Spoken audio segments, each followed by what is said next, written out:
welcome to the realm. Today we are discussing mental health.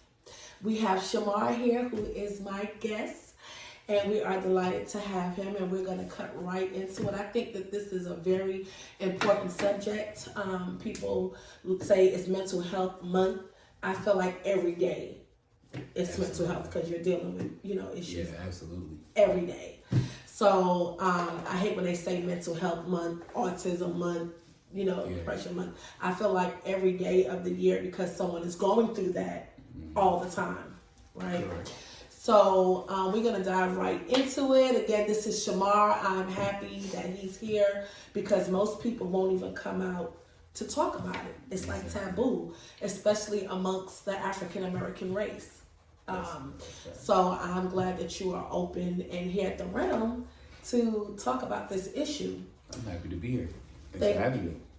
Thank you. So my first question is, so dealing with this, what is the first signal for you? Because I know everybody is different. What was the first signal, indication that you were suffering with depression, and having mental health issues? What was your first?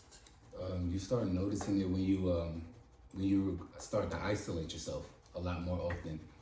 You're starting to realize that your mood and your energy is just not there. You don't have necessarily the energy to want to go and do anything. Sometimes you just want to lay in your bed or to stay to yourself really all day. You stay quiet. You don't interact with the outside world at all. So that's one of the first things you start realizing because you do it subconsciously. You just start feeling like, I don't want to be bothered with nobody. I don't feel like talking to anybody. And you do that constantly now. When you do it constantly, then that's when you start realizing like, okay, something is not right. That's not how you should be living. Like isolating yourself, it's not really healthy for you at all to just lock yourself in a room and lights off and you probably just listening to music or you listening to nothing. You just there, you don't communicate about how you feeling, about your feelings, problems, emotions, or anything like that to anybody. And when you start doing that, that's when you start realizing though, like something is off with you. Wow. So when that is going on, do you then say, I need to get help? Do you feel like, and I know everybody is different, right? And unfortunately, I was one of those people that, like in the Black community, oh, nothing's wrong with you. You just need to get out. Yeah. Until they hit home, because I have a child that suffers with depression. And I didn't think it was a real thing. I thought it was just, oh, they want attention. Why they always so down? Yeah. Like sun is out, the birds is chirping, go swimming, you think you have the answer. So first, what do you say to people that cannot grasp like what is wrong and what to do? What advice can you give to someone that has someone close to them going through that? Really, the main thing is that it's okay. It's okay to say that you need help. Like you have to accept that first. Like a lot of people don't want to seem like they're quote unquote crazy or something like that because that's how some people make you feel. Like if you feel like however you react with your emotions and your feelings, that's how you react with it because only you can feel that type of way. So it's not about feeling that you're crazy or something. It's just that sometimes stuff will wear on you. And it's okay to say, I need help. I need somebody to talk to because, sitting there, like I said, sitting there in your room or just sometimes me, I would sit in my car, like, and I probably won't get out for hours. Like a lot of that is unhealthy when you're just not speaking to nobody and stuff like that. So the first step I would say is just admitting that it's okay. Like you're not crazy at all. Like this it's perfectly normal to feel how you feel, but it's not normal to not want to speak about it and not want to get help. Because you feel like somebody's going to judge you. Somebody that, if it is somebody that does judge you, then you have to cut that part out. Don't speak to them because that's not going to help you at all. That's just going to make you fall in a bigger state of depression or when they deflect your feelings, like you said, or you just want attention or something like that. Guilty. When people deflect your feelings or your emotions or how you feel, that makes you feel even worse. Right. So, and then you take that and you bottle it in and then you don't want to talk to anybody else after that. So, like with me, I done had more than probably a handful of people that have done that. So it's like that. I had got to a point to where I didn't want to speak to nobody no more. I just kept it all bottled in, and then had to proceed as normal, which is not something that I recommend anybody to do, because it's gonna hurt you in the long run. And I can imagine COVID, with COVID hitting, it made you sink more into like isolation, because now we really can't be around anybody. Yeah. And if you want it's family, or you want it, everybody is so separated. And I feel like people that were going through a depressive state, or, feeling isolated, it even made them more isolated. Like now you really can't go talk to your family members, because the person that you might feel comfortable talking to is over there. Exactly. And I can't go over there because they might have underlying issues. So I'm pretty sure that, they were screaming for some type of help. And with this going on, it's hard. So what advice do you give people? Like, do you is there virtual doctors that people can talk to? And Absolutely. people with younger children too, Yeah. like myself, because I have a younger child. So for me, I found it hard to make him be verbal. So what advice can you give parents with younger children, and what signs, can they look for in their younger kids? So first and foremost, you have to have patience. You have to have patience, and you have to be understanding. Because when you're not, it's just, once your kid sees that, then that's it. Like, okay, I can't even talk to my own parents, then I don't want to talk to anybody, let alone any other therapist or something like that. Especially when they're younger, the brain not developed enough. So it's not like me now, I can say, okay, if I can't talk to my parents, I can go reach out to somebody else for help. Right. So I can make sure that I feel better and I'll be okay. But when you're younger, you can't do that. So all you know is that I asked my parents for this and asked my parents for that. And once you go to them and try to say, you have to listen to them too. Because a lot of parents would say, like you said, they want attention.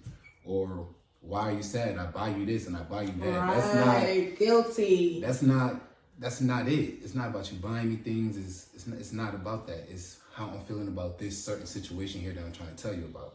And for you to deflect that, that's not good at all. So listen to your kids and pay attention to what they're watching as well. Like a lot of the YouTube stuff, they'll make it like it's okay to like feel how you feel and not speak to your parents about it or something like that. And it's a lot of, like I said, a lot of the actions in some cases will just sit in the house all day, not really wanting to get out. And you will want them to actually get out and interact with other kids and pick up on their vibe and their energy as well, so it can pick up their spirits as well too. But the most important thing that I would say is just listen to them and ask them, like, on a day-to-day basis, are you okay? The simple things really are like, are you okay? Reassure them, like, I love you.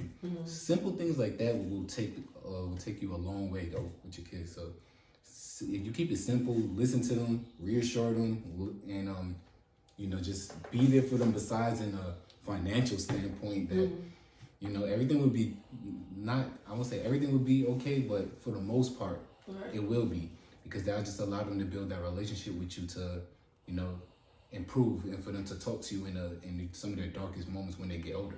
Right. I'm guilty of that, I have to say, and I'm not ashamed, because I really didn't, again, but within the Black community, it was taboo. Like, you don't speak about your depression, or if you're going, you just pick yourself up and you keep going, and you succumb. You don't let people know how you're really feeling. And so when it hit home for me, it was like, we go into the park, we're gonna go such a, and you can't deflect how they're feeling. You can't tell them what they're feeling is not important, because it might be small to you because you're not going through that, but it's big to them. And when you don't make it big and you don't show it attention and you don't sit and try to realize, find out what is going on and give them a voice, then that's the worst thing you can do. And I had to learn that. Like I said, when I was just seeing it, I would tell my girl, she just want attention. Just take her to the movie, or let's just go to the park. What is wrong with her? What you sad for? You got everything. Go play with your toys, And I think that's because you never know what someone's thinking, what's going on in their mind. And sometimes when parents are split, especially for younger kids, when parents are split, they don't know how to voice their feelings about that.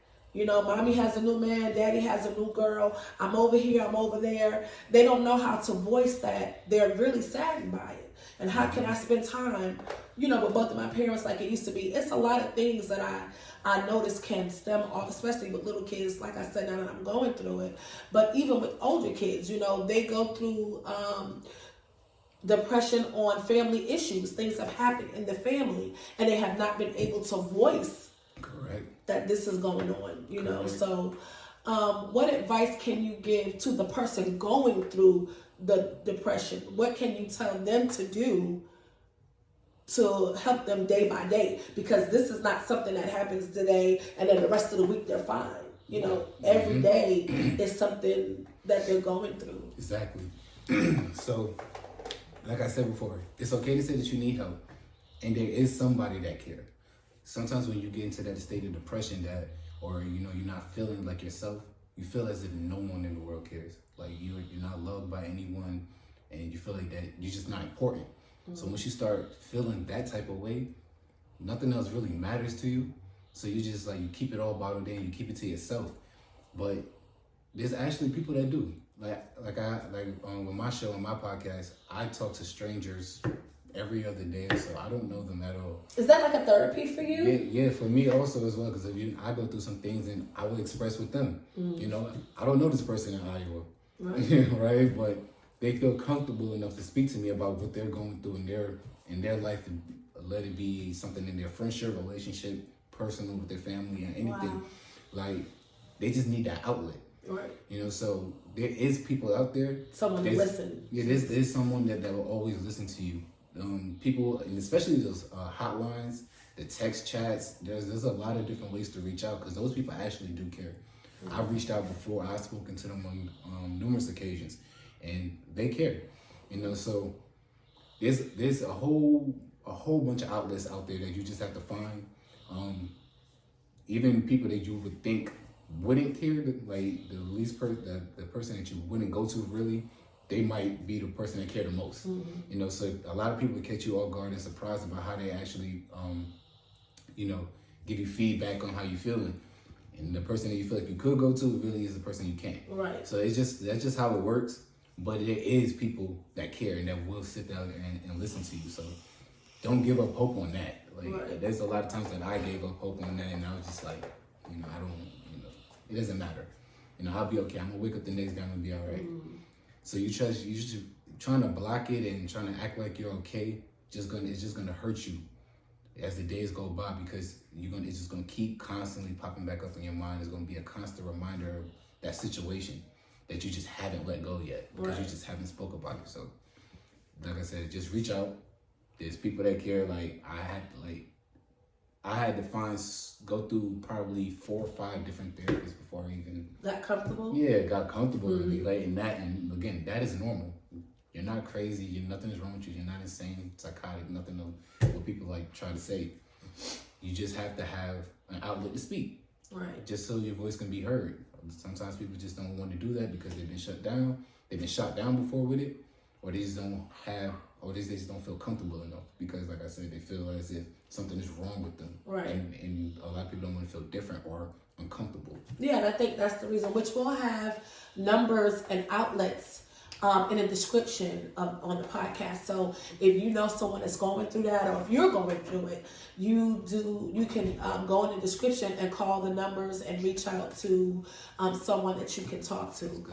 I really want to open a door for people to feel like they are normal, like, you know, they can have someone to talk to, because it's a big thing. Yeah, you know, it's a big thing. And the suicide rate in children alone is shocking. So that's something that I want to touch on, you know, in my podcast as I go further into mental health, because this won't be the last discussion on this issue, and I think this is a big issue. Can you tell them how to reach your podcast? So if the people listening want to reach out to someone to talk to that is going through this experience, or have a friend going through this experience, how they can reach out to you? And so my podcast name is Shaggy and Stuff. You can find it on Anchor, Apple Podcasts, Google Podcasts, Spotify. My social media is Lil_Shaggy. You'll see it in the description. There's a link there.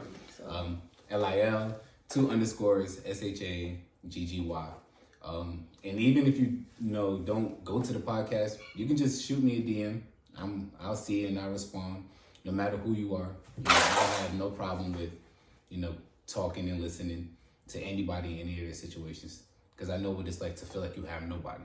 So I'm always available anytime, anytime throughout the day, any day you need it, I'll be here.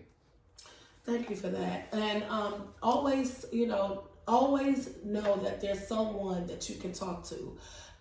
Don't let it be a last resort to talk to a friend or an aunt or a hotline, someone that doesn't know you, that can be indifferent and they're not judging you. Always reach out, because someone loves you.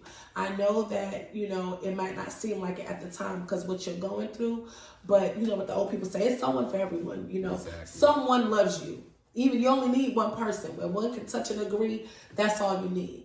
So I just want to thank you for coming and being a face to people and let them know that this is real. Of course, yes.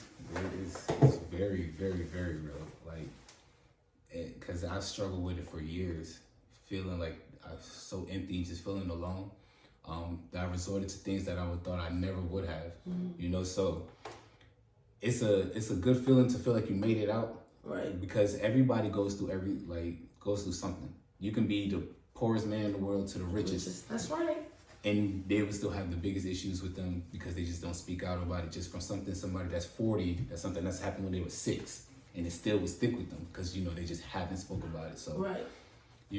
It's a very important issue that people seem to not want to talk about because it makes them feel uncomfortable. Right. But it's something that has to get fixed, like you said, because there's young kids, teenagers to adults that's just ready to commit suicide because of what they're going through. And that's a rate that's getting higher and higher every year. Yeah. So that's something that just has to be addressed because, that's not something that we want to see. Right. Because especially it's coming from me as well, that I could admit, like I've tried it myself. It's not something that you want to do, but it's that feeling in that moment that just says, that's something that like they make it, for some odd reason, it makes it seem like it's okay, and it's not okay, because I know I have you to reach out to. Yes. I have friends I can reach out to. I can other family members I can reach out to. So to avoid that with yourself, just please reach out and find somebody. Like you said, because there's somebody for someone, so. Yeah. And I think the thought is, I'm relieving everyone of me. Exactly. Right? Yeah. I would think, so when it hit home for me, I tried to put myself in his shoes. So why would you want to remove yourself? You know what I mean? And it's just that feeling of, now I'm not a burden. Exactly. Because people treat you like a burden, or nothing's wrong with you. You're okay. You just want attention. Go somewhere, they push you off. So it's like, now I won't be a burden. And I can imagine that is the very thing that goes through one's mind. Yeah.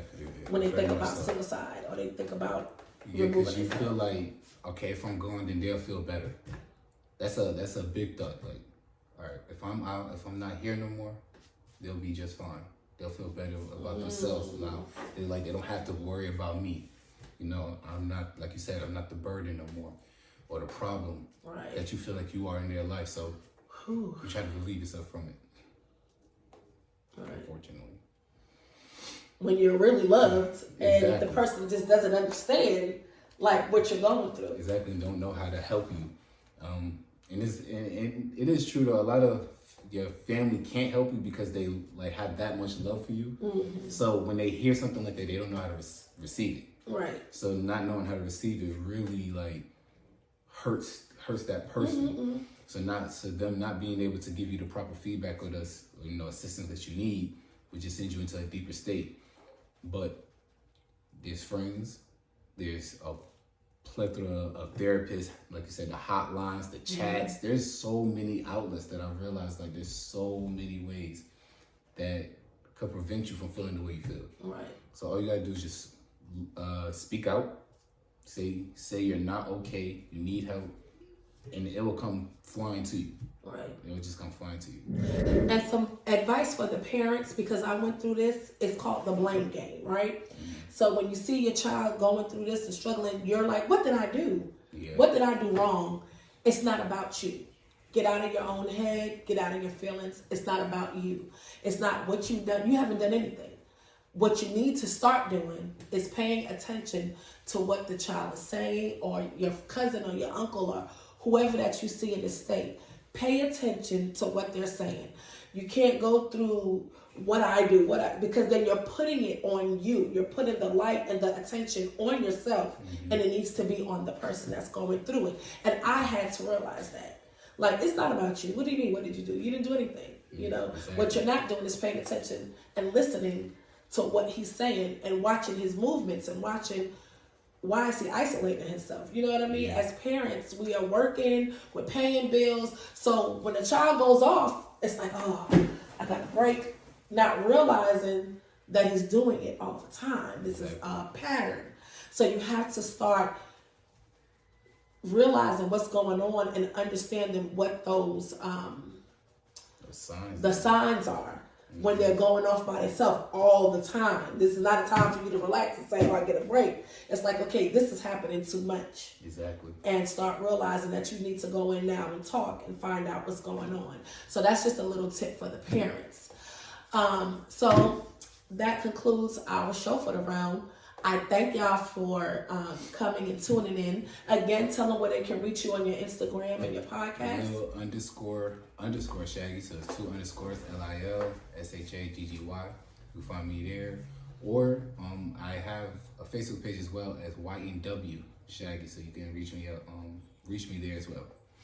And I also, Wellness in Mind has a hotline number. It's 1-800-561-0073, and it's called Wellness in Mind. There will be numbers in the description and hotlines in the description.